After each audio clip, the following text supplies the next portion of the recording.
Assalamualaikum warahmatullahi wabarakatuh. Sekarang kita mau melanjutkan pembahasan kita. Kalau pertemuan kemarin kita sudah membahas bagaimana cara mengidentifikasi masalah dan tujuan serta membangun model. Sekarang kita akan menjelaskan bagaimana menyelesaikan suatu model. Nah, kebetulan materi kita hari ini penyelesaian modelnya menggunakan program linear, di mana kasus-kasus yang kita hadapi itu memiliki hubungan yang linear, artinya saling berkaitan, atau bila ada variabel bebas yang naik maka yang lain juga bisa naik, ataupun sebaliknya. Nah, untuk program linear ini, metode linear ini, kita akan lakukan pendekatan dengan cara metode grafik. Pertama, untuk materi-materi atau pengenalan tentang program linear bisa kalian baca sendiri. Lalu untuk asumsi-asumsinya juga bisa dibaca. Nanti kalau misalnya ada yang ingin ditanyakan, kita diskusikan dalam kolom komentar. Oke, saya akan langsung ke langkah-langkah metode grafik. Oke, dalam penyelesaian metode grafik berarti variabel keputusan yang dihadapi dalam kasus ini ada batasnya, yaitu cuma 2. Kenapa? Karena grafik yang kita ketahui menggunakan diagram Cartesius, yaitu diagram yang menggunakan bidang datar. Jadi hanya ada sumbu X dan sumbu Y, sehingga variabel keputusannya cuma ada 2. Nah, langkah-langkah yang pertama yaitu kita menggambarkan dulu garis persamaan linear berdasarkan fungsi kendala yang diketahui, dan termasuk juga itu yang tadi fungsi syarat tambahan, itu juga termasuk kita gambarkan garis persamaan linearnya.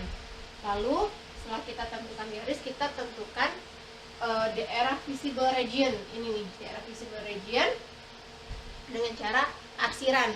Jadi arah arsiran itu akan menentukan daerah layaknya atau visible regionnya.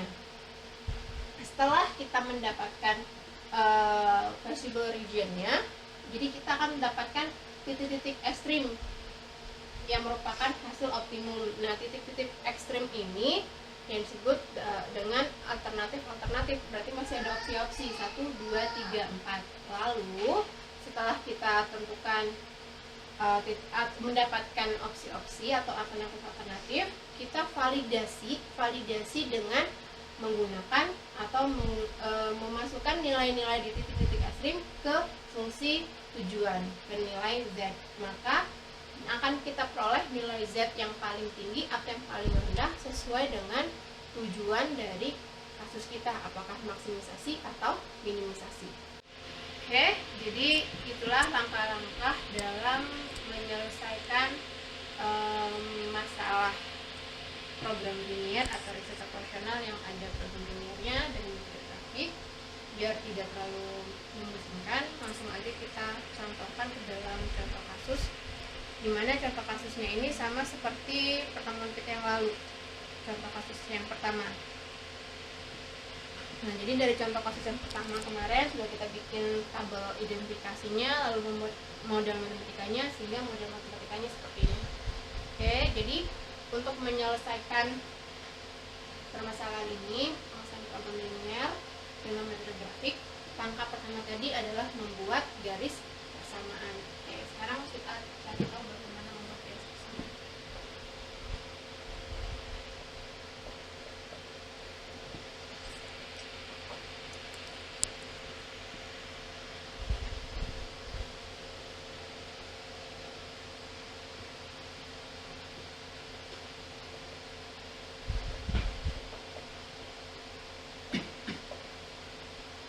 Jadi, membuat garis persamaan ini berdasarkan fungsi kendala yang diketahuinya.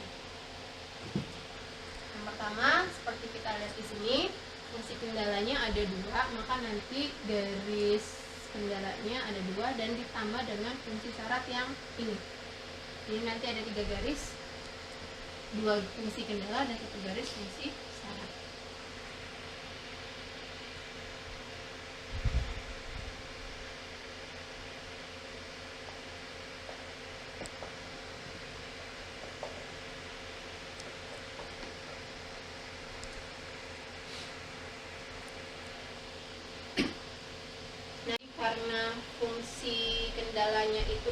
sifatnya bentuknya adalah ketidaksamaan, maka kita ubah dulu ke dalam bentuk persamaan.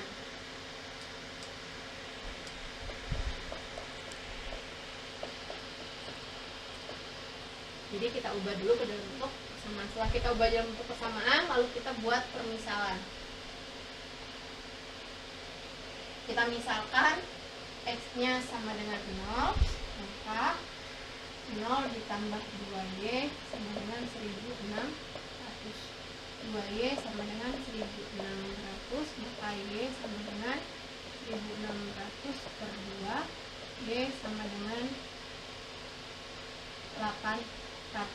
Sehingga dari titik ini akan diperoleh titik koordinat 0,800. Dari mana? Dari yang X-nya tadi 0, yang 800-nya ini adalah Y. Lalu setelah kita misalkan X-nya yang 0, maka sekarang ganti yang Y-nya sama dengan 0. Berarti X plus 2 kali 0 sama dengan 1600. X sama dengan 1600. Sehingga kita akan peroleh titik koordinatnya 1600,0. Jadi dari garis persamaan ini kita akan dapat dua titik koordinat. Kenapa harus dua titik koordinat? Karena untuk membuat suatu garis minimal kita tahu dua titik. Jadi kalau kita tahu dua titik bisa membuat garis. Jadi kalau cuma satu titik tidak akan bisa membuat garis. Sehingga minimal kita harus tahu dua titik. Nah, ini dua titik koordinatnya. Lalu ini kendala yang pertama. Kemudian kendala kedua,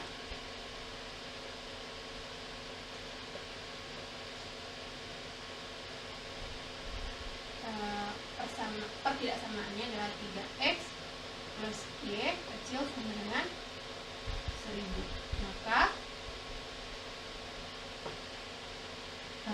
kita ubah dulu menjadi persamaan.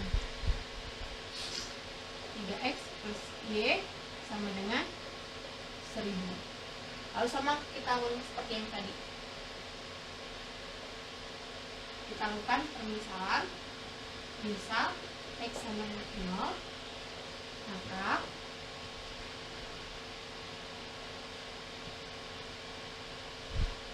3 kali 0 plus Y sama dengan 1000. Y sama dengan 1000, maka titik koordinatnya adalah 0,1000.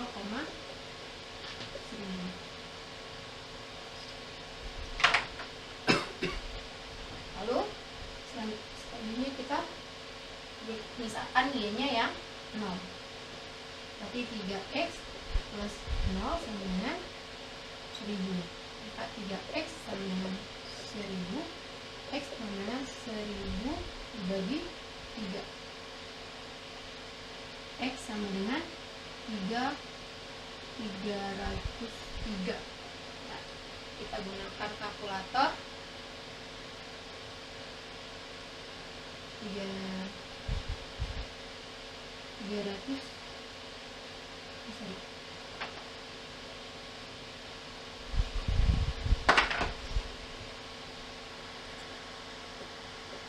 Oke, 333,33. Maka titiknya yang kita peroleh adalah 333,3,0. Nah, yang terakhir adalah bukti syarat tambahannya.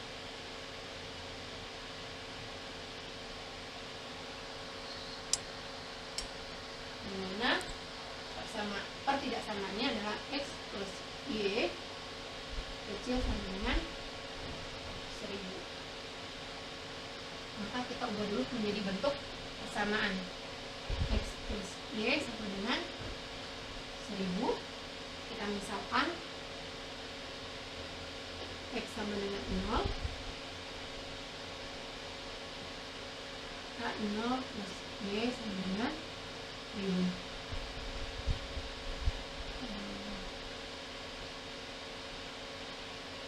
Y sama dengan 1000, maka 0,1000. Begitu juga dengan X.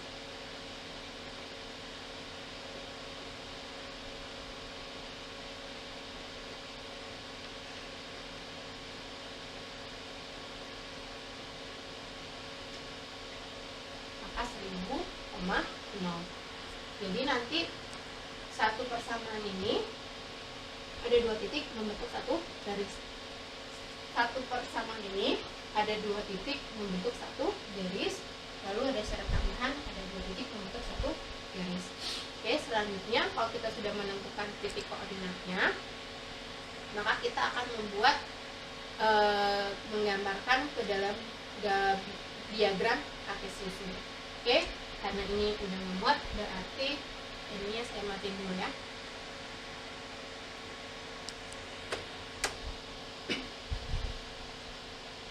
Oke, selanjutnya kita buat ke dalam bentuk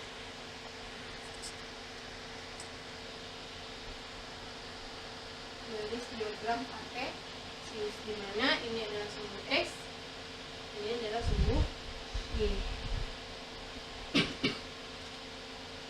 Nah, selanjutnya kita membuat garis, atau pertamanya kita buat dulu skalanya. Karena ini bentuknya ratusan, berarti skalanya kita buat ratusan aja.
Lalu kita buat garis yang pertama berdasarkan kendala yang pertama.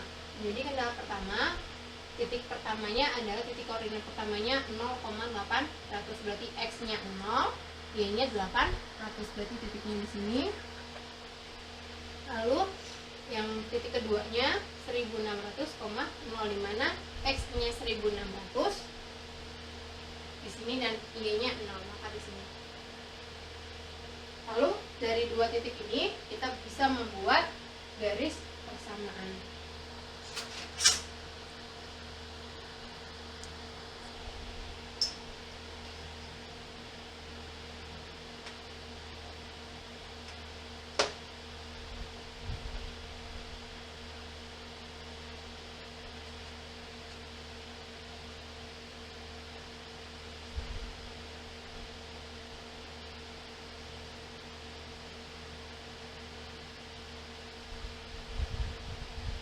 Oke, ini garis persamaan untuk kendala yang pertama.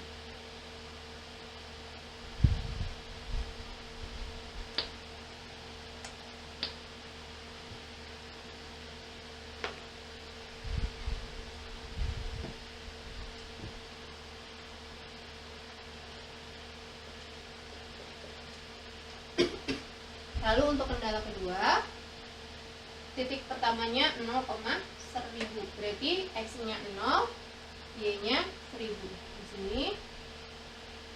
Dan titik yang keduanya X-nya 333.333,3.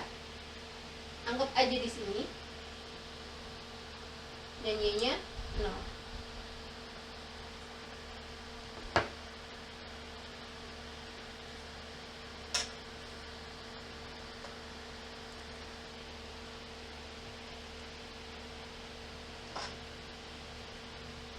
Berarti ini adalah garis kendala kedua.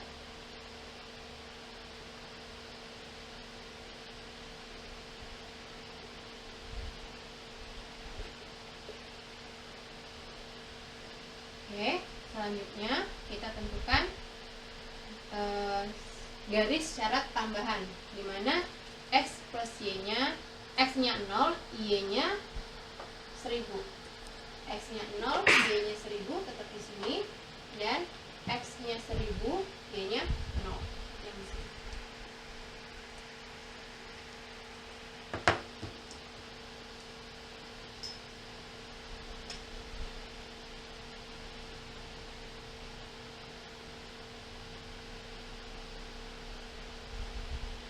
Oke. Ini garis syarat tambahan. Oke. Selanjutnya, setelah kita dapatkan garis ini, kita akan mencari daerah yang visible. Oke, daerah visible itu dengan cara membuat arsiran. Nah, bagaimana menentukan arsiran? Jadi arsirannya itu ada yang ke atas, ada yang ke bawah. Kalau kita posisikan garis ini dari garis kendala, ada yang ke dalam, ada yang keluar.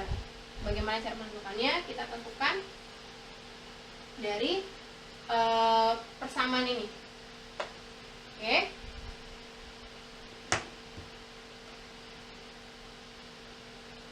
Saya mungkin contohkan satu karena hampir sama. Semuanya menggunakan tanda pertidaksamaan yang kecil dari.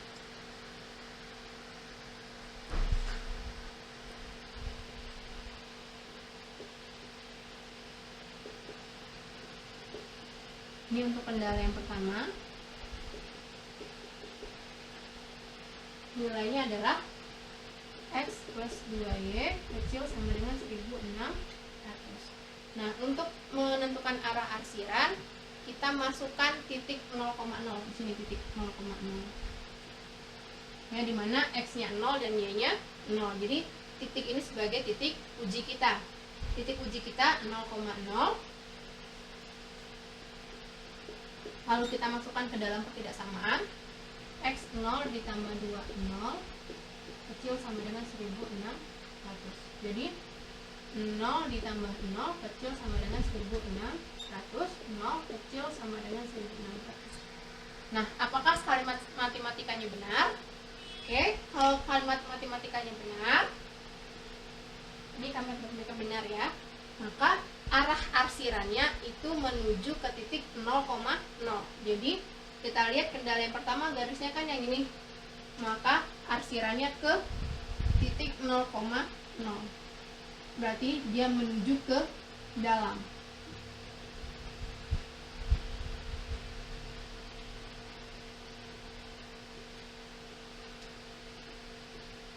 Oke, jadi kalau misalnya titik ujinya, titik uji 0,0 ini kalimat menyatakan kalimat yang benar, setelah kita uji dengan fungsi kendalanya, maka dia menuju ke titik 0,0.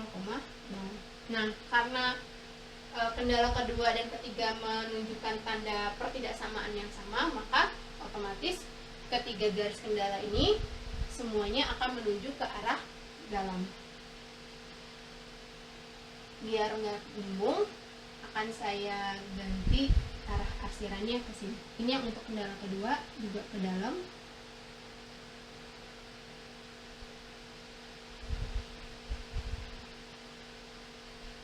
Sesuai dengan ininya. Dan kendala ketiga berarti yang ini, yang 1000 ini juga arahnya ke dalam. Mana ya? Saya kasihkan dulu kamera saja.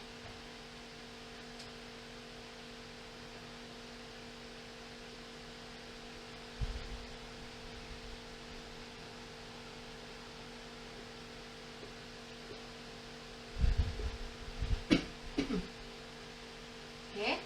Nah, dari sini kita lihat ada daerah yang hanya mendapat satu arsiran, ada daerah yang mendapat 2 arsiran, dan ada daerah yang mendapat 3 arsiran. Berarti 3 kali arsiran. Nah, daerah yang layak untuk langkah selanjutnya adalah menentukan daerah yang layak. Daerah yang layak adalah daerah yang mendapatkan 3 arsiran. Kenapa harus 3? Karena garis kendalanya atau garis yang kita buat dalam diagram ini ada 3 garis, maka yang mendapatkan 3 arsiran, daerah yang mempunyai 3 arsiran, maka disebut daerah yang layak. Sehingga daerah yang layak itu saya gambarkan yang di sini, karena ini kalau yang daerah ini cuma 1, daerah ini juga cuma 1, daerah ini 1, daerah ini 2, dan daerah yang di dalam ini 3, maka yang ini.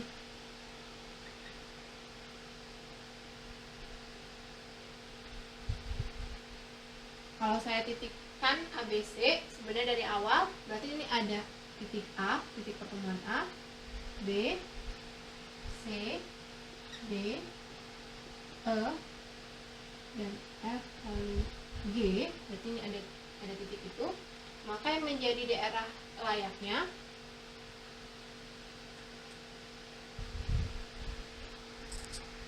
yaitu G, F, dan E. Kenapa? Karena hanya daerah ini yang mendapatkan 3 kali arsiran.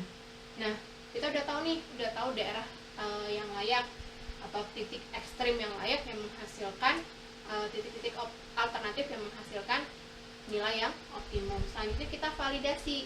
Nah, validasi dengan cara kita tentukan nilai-nilai ini kita masukkan ke dalam fungsi tujuannya. Kalau kita ketahui untuk nilai G atau titik G itu X-nya 0, Y-nya 800. X 0, Y 800. Yang F, nah F ini adalah titik pertemuan antara kendala 2 dengan kendala 1, sehingga nanti kita akan gunakan persamaan sistem persamaan linear untuk menyelesaikan atau menentukan titik ini, titik koordinatnya berapa. Itu nanti saya lanjutkan. Yang selanjutnya adalah yang titik E. Titik E kita tahu ini titiknya 3,33, 0. Jadi yang tinggal kita cari adalah titik yang di F. Oke, saya hapus dulu. Ini bukan terakhir, mohon dilihat lagi atau kalian screenshot karena akan saya hapus untuk cara mencari titik koordinat yang ada di F. Oke. Ya, kesini sebenarnya.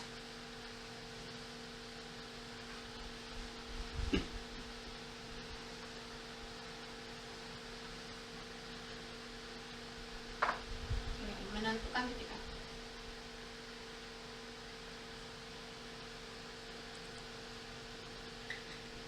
Jadi untuk menentukan titik F, titik-titik di mana merupakan titik perpotongan, kita harus tahu dulu titik tersebut berasal dari garis kendala yang mana atau berasal dari persamaan garis yang mana, sehingga mempermudah kita untuk menentukan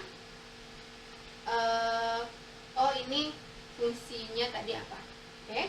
Nah, yang pertama itu adalah garis kendala dari ini titik F berarti dari garis yang ini, kendala kedua dan kendala yang pertama. Jadi kendala pertama tadi, kendala pertama fungsinya persamaannya adalah X plus 2Y sama dengan 1600. Sedangkan yang kendala kedua, ini juga kendala kedua ya. Kendala kedua itu adalah 3X plus Y sama dengan 1000. Oke, nah ini bisa kita selesaikan dengan cara substitusi atau eliminasi. Saya mau gabungkan aja antara substitusi dan eliminasi. Saya eliminasi dulu, saya mau kalikan 2 dan ini dikalikan 1. 2X plus 4Y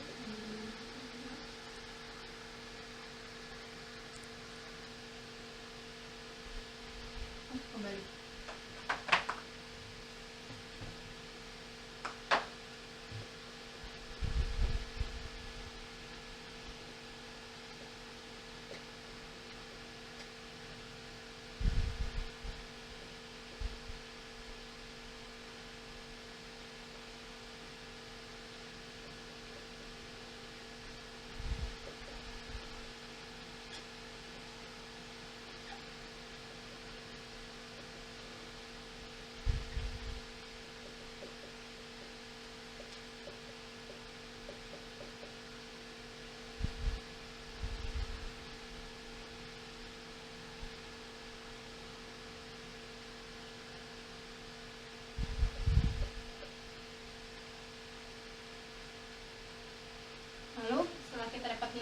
maka kita cari nilai Y dengan cara mensubstitusikannya. Di X plus 2Y sama dengan 1600 gunakan ke salah satu fungsi yang ada atau persamaan yang diketahui. X nya 200 plus 2Y sama dengan 1600, 2Y sama dengan 1600 dikurang 200, 2Y sama dengan 1400, maka Y sama dengan 1400 per 2, Y sama dengan 700. Maka titik F berdasarkan ini adalah 200,700. Maka titik F ini adalah titik yang berdasarkan koordinatnya 200,700. Ini sepertinya nggak sesuai ya, karena emang juga skalanya juga nggak benar. Jadi kira-kira lagi, jadi ya mungkin tidak sesuai atau tidak tepat. Tapi kalau berdasarkan perhitungan nilainya seperti ini. Lalu setelah kita dapatkan titik-titik ini, kita lakukan validasi. Validasinya kita menggunakan Z tadi. Fungsi Z-nya adalah 1000X plus 1500Y. Maka tinggal kita masukkan nilai-nilai ini sesuai dengan titik-titik ini. Jadi titik yang di sebelah sini adalah X, titik yang di sebelah kanan adalah Y. Jadi kirinya X, kanannya Y. Jadi kita masukkan.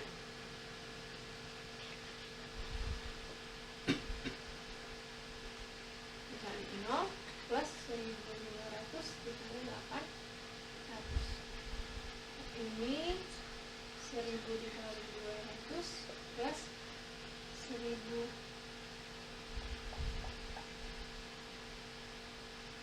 kali 7 yang kali. Oke, 2000 dikali 3,3 ditambah 1500 dikali 2.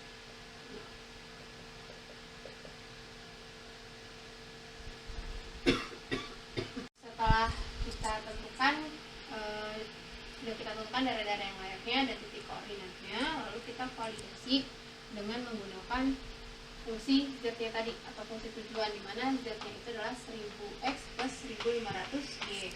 Lalu kita masukkan nilai titik koordinat ini sesuai dengan fungsi dari tujuan masing-masing. Jadi kalau untuk G dengan titik koordinatnya 0,800, berarti X-nya 0, Y-nya 800, berarti 1000 dikali 0 plus 1500 dikali 800. Begitu juga untuk F, titik koordinatnya 200,700, sehingga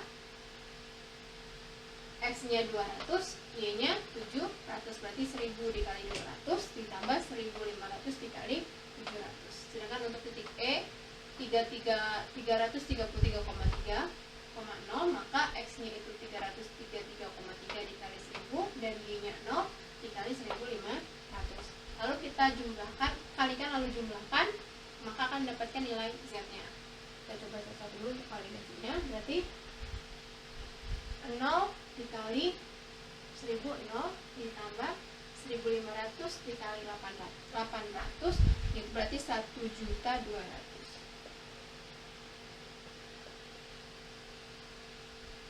Maka totalnya adalah 1.200.000.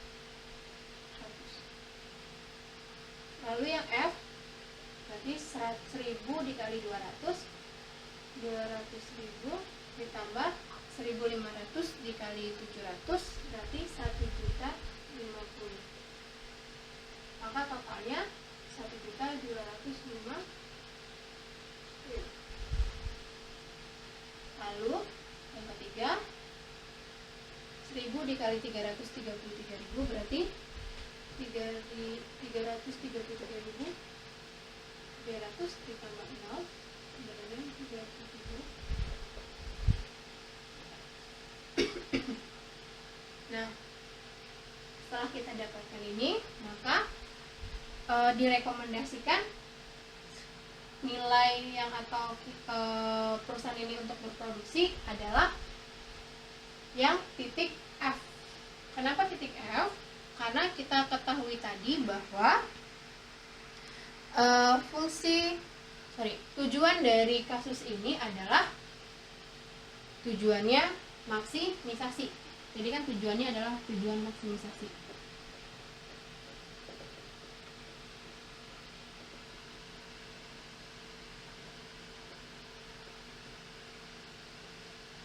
Yang kita fungsikan dalam fungsi Z. Maka kalau kita tentukan maksimisasi dari 3 alternatif optimum ini, nilai yang akan kita ambil adalah nilai Z yang paling besar karena kita maksimisasi keuntungan. Apa artinya? Bahwa perusahaan kita harus memproduksi produk A sebanyak 200, artinya di sini memproduksi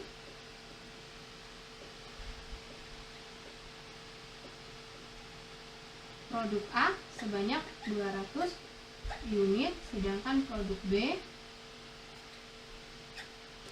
700 unit, sehingga laba yang diperoleh adalah laba telah dijual. Laba. Maka laba yang diperoleh adalah 1.250.000. Nah, jadi ini rekomendasi dari hasil penyelesaian kasus riset operasional dengan pendekatan metode grafik yang diperoleh. Kalau misalnya kita berproduksi atau bekerja di titik G, artinya tidak menghasilkan produk A tapi memproduksi produk B sebanyak 800 unit, maka kita hanya memperoleh keuntungan sebesar 1.200.000. Sedangkan kalau kita berproduksi di titik E, artinya kita hanya memproduksi produk A sebanyak 333,3 unit, sedangkan tidak memproduksi produk B satupun, maka keuntungan kita hanya Rp333.300. Nah, jadi inilah rekomendasinya adalah kita bekerja atau memproduksi di titik F, di mana produk A-nya kita produksi sebanyak 200 unit, produk B-nya sebanyak 700 unit, sehingga laba yang kita dapatkan adalah 1.250.000. Oke, untuk penyelesaian dengan kasus yang pertama seperti ini, jika ada yang ingin ditanyakan atau ada yang paham, bisa kalian tanyakan langsung di kolom komentar. Terima kasih.